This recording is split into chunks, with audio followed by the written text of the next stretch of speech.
ರೇಣುಕಾಸ್ವಾಮಿ ಅಮಾನುಷ ಹತ್ಯೆ ಪ್ರಕರಣದಲ್ಲಿ ದರ್ಶನ್ ಅರೆಸ್ಟ್ ಆಗಿ ಇಂದಿಗೆ 1 ತಿಂಗಳು ಆಗ್ತಾ ಇದೆ. ರೇಣುಕಾಸ್ವಾಮಿ ಕೊಲೆ ಕೇಸ್ಗೆ ಸಂಬಂಧಪಟ್ಟಂತೆ ತನಿಖೆ ಒಂದು ಕಡೆಗೆ ತೀವ್ರವಾಗಿ ನಡೀತಾ ಇದೆ. ದರ್ಶನ್ ಮನೆಯ ಕೆಲಸಗಾರರನ್ನ ಕೂಡ ಪೊಲೀಸರು ವಿಚಾರಣೆಗೆ ಒಳಪಡಿಸಿದ್ದಾರೆ. ಕೊಲೆಯ ದಿನ ದರ್ಶನ್ ಮಾಡಿದ್ದೇನು, ಯಾವ ಟೈಮಿಗೆ ಮನೆಗೆ ಬಂದ್ರು, ಮತ್ತೆ ಈ ಸಿಸಿಟಿವಿ ಫುಟೇಜಸ್ ಮನೆಯದು ಡಿಲೀಟ್ ಆಗಿದೆ ಅಂತ ಹೇಳ್ತಾ ಇದ್ರಲ್ಲ, ಅದು ನಿಮ್ಮ ಪಾತ್ರ ಏನು, ಯಾರು ಡಿಲೀಟ್ ಮಾಡಿಸಿದ್ರು, ನೀವು ಮಾಡಿದ್ರಾ, ದರ್ಶನ್ ಹೇಳಿದ್ರಾ, ಈ ಥರ ಅನೇಕ ಪ್ರಶ್ನೆಗಳನ್ನ ಕೇಳಿದ್ದಾರೆ. ಮನೆ ಕೆಲಸದ ಮೂವರನ್ನ ಕೂಡ ಸಾಕ್ಷಿಗಳನ್ನಾಗಿ ಪೊಲೀಸರು ಪರಿಗಣಿಸಿದ್ದಾರೆ. ಚಾರ್ಜ್ ಶೀಟ್ ಸಲ್ಲಿಕೆ ಮಾಡಬೇಕಾದ್ರೆ ಇದೆಲ್ಲವನ್ನ ವಿಸ್ತೃತವಾಗಿ ಬರೀಬೇಕಾಗುತ್ತೆ. ಮತ್ತೆ ಕ್ರೈಮ್ ಸೀನನ್ನ ಪ್ರತಿಯೊಂದನ್ನ ಕೂಡ ಕನೆಕ್ಟ್ ಮಾಡಬೇಕಾಗತ್ತೆ. ನೋಡಿ, ದರ್ಶನ್ ಮನೆಯಲ್ಲಿ ಕೆಲಸ ಮಾಡ್ತಾ ಇದ್ದಂತಹ ಮೂವರನ್ನ ವಿಚಾರಣೆಗೆ ಒಳಪಡಿಸಲಾಗಿದೆ. 3 ಜನ ಕೂಡ ಪೊಲೀಸರ ವಿಚಾರಣೆಗೆ ಒಳಪಟ್ಟಿದ್ದಾರೆ. ಅದರಲ್ಲಿ ಬಾಬುಲ್ ಖಾನ್, ಸುಶೀಲಮ್ಮ ಹಾಗೂ ಆಮಿರ್ ಖಾನ್ ಅನ್ನ ವಿಚಾರಣೆಗೆ ಒಳಪಡಿಸಲಾಗಿದೆ. ಕೊಲೆ ದಿನ ದರ್ಶನ್ ಎಷ್ಟೊತ್ತಿಗೆ ಮನೆಗೆ ಬಂದಿದ್ರು ಅಂತ ಕೇಳಿದ್ದಾರೆ ಪೊಲೀಸರು. ರಾತ್ರಿ ಎಷ್ಟೊತ್ತಿಗೆ ದರ್ಶನ್ ವಾಪಸ್ ಹೋದ್ರು ಅಂತೆಲ್ಲ ಇವ್ರಿಗೆ ಪ್ರಶ್ನೆಯನ್ನ ಕೇಳಿದ್ದಾರಂತೆ. ಘಟನೆ ನಡೆದ ದಿನ ದರ್ಶನ್ ಧರಿಸಿದಂತಹ ಬಟ್ಟೆಗಳು ಯಾವ್ದ್ಯಾವುದು, ಯಾರು ವಾಶ್ ಮಾಡಕ್ಕೆ ಹೇಳಿದ್ರು, ಟೆರೆಸ್ ಮೇಲೆ ಹಾಕಕ್ಕೆ ಹೇಳಿದ್ ಯಾರು, ಮತ್ತೆ ಸಿಸಿಟಿವಿ ಫುಟೇಜಸ್ ಅನ್ನ ಡಿಲೀಟ್ ಮಾಡೋದಕ್ಕೆ ಹೇಳಿದ್ ಯಾರು, ಆಮೇಲೆ ದರ್ಶನ್ ಜೊತೆಗೆ ಬೇರೆ ಯಾರಾದ್ರೂ ಬಂದಿದ್ರಾ, ಮತ್ತು ಮೈಸೂರಿಗೆ ಹೋಗೋ ಸಂದರ್ಭದಲ್ಲಿ ಅವ್ರ ಹಾವಭಾವ ಹೇಗಿತ್ತು, ಕಾನ್ವರ್ಸೇಷನ್ ಏನು, ಟೈಮಿಂಗ್ಸ್ ಏನು, ಇದನ್ನೆಲ್ಲ ದಾಖಲು ಮಾಡ್ಕೊಂಡಿದ್ದಾರೆ. ಆ 3 ಜನ ಮನೆ ಕೆಲಸದವರ ಸ್ಟೇಟ್ಮೆಂಟನ್ನು ಪೊಲೀಸರು ವಿಡಿಯೋ ರೆಕಾರ್ಡ್ ಸೇರಿದಂತೆ ಸ್ಟೇಟ್ಮೆಂಟನ್ನು ರೆಕಾರ್ಡ್ ಮಾಡ್ಕೊಂಡಿರೋದ್ರ ಬಗ್ಗೆ ಕೂಡ ಈಗಾಗಲೇ ಮಾಹಿತಿ ಸಿಗ್ತಾ ಇದೆ. ಡೀಟೇಲ್ಸ್ ಕೊಡ್ತಾರೆ ಉಮೇಶ್. ಚಾರ್ಜ್ ಶೀಟ್ ಸಲ್ಲಿಕೆ ಮಾಡಬೇಕಾದ್ರೆ ಒಂದು ಕ್ರೈಮ್ ಸೀನನ್ನು ಕನೆಕ್ಟ್ ಮಾಡಬೇಕು ಅಂತ ಹೇಳಿದ್ರೆ ಸರ್ಕಮ್ಸ್ಟೆನ್ಷಿಯಲ್ ಎವಿಡೆನ್ಸ್ ತುಂಬ ಇಂಪಾರ್ಟೆಂಟ್ ಆಗುತ್ತೆ. ಸೊ ಎವಿಡೆನ್ಸ್ ಕಲೆಕ್ಟ್ ಮಾಡೋ ಕೆಲಸದಲ್ಲಿ ಪೊಲೀಸರು ಇದ್ದಾರೆ ಅಂತ ಕಾಣಿಸ್ತಾ ಇದೆ. ಮಮತಾ, ರೇಣುಕಾಸ್ವಾಮಿ ಕೊಲೆಯಾಗಿ ಅಂದರೆ ಆ ರೇಣುಕಾಸ್ವಾಮಿ ಕೊಲೆ ಪ್ರಕರಣದಲ್ಲಿ ನಟ ದರ್ಶನ್ ಅರೆಸ್ಟ್ ಆಗಿ ಇವತ್ತಿಗೆ 1 ತಿಂಗಳು ಕಳೆದಿರುವಂಥದ್ದು. ಈಗಾಗಲೇ ಈ ಪ್ರಕರಣ ಸಂಬಂಧಪಟ್ಟಾಗಿ ಸುಮಾರು 17 ಜನರನ್ನ ಬಂಧನ ಕೂಡ ಮಾಡಿ ಪೊಲೀಸರು 1 ರೌಂಡ್ ತನಿಖೆಯನ್ನು ಸಂಪೂರ್ಣವಾಗಿ ಮುಗಿಸಿದ್ದಾರೆ. ಈಗ 2ನೇ ಹಂತದ ತನಿಖೆಯನ್ನು ಕೈಗೊಂಡಿರುವಂಥದ್ದು. ಅಂದರೆ ಅದಕ್ಕೆ ಈ ಪ್ರಕರಣಕ್ಕೆ ಬೇಕಾದಂಥ ಸೂಕ್ತ ದಾಖಲೆಗಳ ಸಂಗ್ರಹಕ್ಕಾಗಿ ಪೂರಕವಾಗಿ ಯಾವೆಲ್ಲ ಸಾಕ್ಷಿಗಳು ಸಿಗ್ತವೆ ಅವನ್ನು ಕೂಡ ಕಲೆಕ್ಟ್ ಮಾಡುವಂಥ ಕೆಲಸಕ್ಕೆ ಮುಂದಾಗಿರುವಂಥದ್ದು. ಅದರಲ್ಲಿ ಪ್ರಮುಖವಾಗಿ ನಟ ದರ್ಶನ್ ಮನೆಯಲ್ಲಿರುವಂಥ 3 ಕೆಲಸಗಾರರೇನಿದ್ರು ಅವರ ಹೇಳಿಕೆಗಳದ್ದು ಕೂಡ ಬಹಳ ಮುಖ್ಯವಾಗ್ತವೆ. ಆ ನಿಟ್ಟಿನಲ್ಲಿ ಅವರನ್ನು ಕೂಡ ವಿಚಾರಣೆ ಮಾಡ್ತಾರೆ.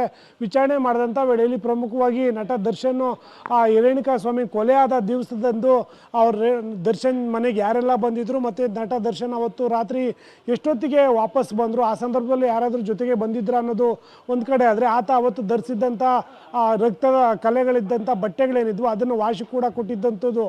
ಹಾಗಾಗಿ ಈ ಬಟ್ಟೆಗಳನ್ನು ವಾಶ್ ಮಾಡಿ ಮೇಲೆ ಟೆರೆಸ್ ಮೇಲೆ ಹಾಕಿದ್ಯಾರು, ಮತ್ತು ಈ ವಿಚಾರವನ್ನು ಯಾರಿಗಾದರೂ ಗೊತ್ತಾಗಿತ್ತಾ ಅನ್ನೋದು ಒಂದು ಕಡೆ ಆದರೆ, ಮತ್ತೊಂದು ಕಡೆ ಮನೆಯ CCTVಯನ್ನು ಕೂಡ ಈಗಾಗಲೇ ಡಿಲೀಟ್ ಮಾಡಿರುವಂಥದ್ದು. ಆ CCTV ಡಿಲೀಟ್ ಮಾಡೋಕ್ಕೆ ಯಾರೆಲ್ಲ ಬಂದಿದ್ರು ಅನ್ನೋದ್ರ ಬಗ್ಗೆ ಮಾಹಿತಿ ಕಲೆಕ್ಟ್ ಮಾಡಿದ್ರು. ಅವನ್ನ ಆ ಮಾಹಿತಿ ಜೊತೆಗೆ ಈಗಾಗಲೇ ನ್ಯಾಯಾಧೀಶರ ಮುಂದೆ 164 ಹೇಳಿಕೆ ದಾಖಲು ಮಾಡ್ಕೊಳ್ಳೋದಕ್ಕೆ ಪೊಲೀಸರು ಸಿದ್ಧತೆ ಮಾಡ್ಕೊಂಡಿರುವಂಥದ್ದು. ಈ ಪ್ರಕರಣದಲ್ಲಿ 164 ಹೇಳಿಕೆ ಕೂಡ ಬಹಳ ಮಹತ್ವದಾಗುತ್ತೆ. ಹಾಗಾಗಿ ಈ ರೀತಿಯಾಗಿ ಚಿಕ್ಕ ಪುಟ್ಟ ಏನು ಪರಿಶೀಲನೆ ಮಾಡಿದ ನಂತರದಲ್ಲಿ ಪೂರಕವಾಗಿ ಯಾವೆಲ್ಲ ಸಾಕ್ಷಿಗಳು ಸಿಗ್ತವೆ ಆ ಸಾಕ್ಷಿಗಳನ್ನು ಕಲೆ ಹಾಕುವ ನಿಟ್ಟಿನಲ್ಲಿ ಪೊಲೀಸರು ನಿರತರಾಗಿರುವಂಥದ್ದು. ಮಮತಾ.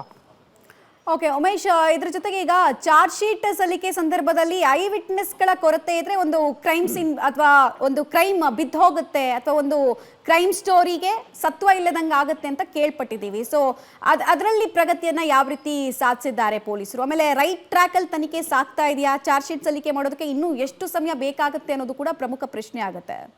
ಮಮತಾ, ಸದ್ಯಕ್ಕಿರೋ ಮಾಹಿತಿ ಪ್ರಕಾರ ಒಂದು ಪ್ರಕರಣದಲ್ಲಿ 3 ತಿಂಗಳ ಕಾಲ ಚಾರ್ಜ್ ಶೀಟ್ ಸಲ್ಲಿಕೆ ಮಾಡೋಕ್ಕೆ ಅವಕಾಶ ಇರುತ್ತೆ. ಆದರೆ ನಟ ದರ್ಶನ್ ಕೇಸಲ್ಲಿ 3 ತಿಂಗಳ ಒಳಗಡೆನೆ ಚಾರ್ಜ್ ಶೀಟ್ ಸಲ್ಲಿಕೆ ಮಾಡಲು ಪೊಲೀಸರು ಸಿದ್ಧತೆ ಮಾಡಿರುವಂಥದ್ದು. ಅದಕ್ಕೆ ಅಂದರೆ ಈ ಪ್ರಕರಣದಲ್ಲಿ ತುಂಬ ಗಂಭೀರವಾದ ಪ್ರಕರಣ ಆಗಿರೋ ಕಾರಣಕ್ಕಾಗಿ ಪೊಲೀಸರು ಕೂಡ ಯಾವುದೇ ತನಿಖೆಯ ಲೋಪ ಆಗಬಾರ್ದು ಅನ್ನೋ ನಿಟ್ಟಿನಲ್ಲಿ ಅದಕ್ಕೆ ಬೇಕಾದಂಥ ಎಲ್ಲ ಸಾಕ್ಷ್ಯಗಳನ್ನು ಕೂಡ ಇಂಚಿಂಚು ಮಾಹಿತಿಯನ್ನು ಕಲೆಕ್ಟ್ ಮಾಡ್ತಾ ಇರುವಂಥದ್ದು. ಇಲ್ಲಿವರೆಗೂ ಸುಮಾರು 180ಕ್ಕೂ ಹೆಚ್ಚು ಸಾಕ್ಷಿಗಳನ್ನು ಕಲೆಕ್ಟ್ ಮಾಡಿರೋದ್ರ ಜೊತೆಗೆ ಅವ್ರನ್ನ ವಿಚಾರಣೆ ಮಾಡ್ತಾರೆ. ವಿಚಾರಣೆ ಮಾಡಿದಂಥ ವೇಳೆಯಲ್ಲಿ ಏನೆಲ್ಲ ಮಾಹಿತಿಗಳು ಸಿಗ್ತವೆ ಅವನ್ನ ಬರೀ ಆರೋಪಿಯ ಹೇಳಿಕೆಯನ್ನು ಸ್ಟೇಟ್ಮೆಂಟ್ ಮಾಡ್ಕೊಳೋದಲ್ದೇನೆ ಆತನನ್ನು ಕರ್ಕೊಂಡೋಗಿ ನ್ಯಾಯಾಧೀಶರ ಮುಂದೆ 164 ಹೇಳಿಕೆ ಕೂಡ ಮಾಡಿಕೊಳ್ಳುವಂಥದ್ದು. ನಾಳೆ ಮುಂದಿನ ತನಿಖೆಯಲ್ಲಿ ಅವ್ರು ಮತ್ತೆ ಉಲ್ಟಾ ಹೊಡೆಯುವ ಸಾಧ್ಯತೆಗಳು ಕೂಡ ಇರುತ್ತವೆ. ಹಾಗಾಗಿ ಆ ನಂತರದಲ್ಲಿ ಸಮಸ್ಯೆ ಆಗಬಾರ್ದು ಅನ್ನೋ ನಿಟ್ಟಿನಲ್ಲಿ ಯಾರೆಲ್ಲ ಸಾಕ್ಷಿಗಳಾಗಿ ಪರಿಗಣನೆ ಆಗ್ತಾರೆ ಅವ್ರನ್ನೆಲ್ಲನೂ ಕೂಡ 164 ಹೇಳಿಕೆ ದಾಖಲು ಮಾಡ್ಕೊಂಡ ನಂತರದಲ್ಲಿ ಈ ಪ್ರಕರಣದಲ್ಲಿ ಮುಂದೆ ಈ 164 ಹೇಳಿಕೆ ಕೂಡ ಮಹತ್ವದ ಪಾತ್ರ ವಹಿಸುತ್ತೆ.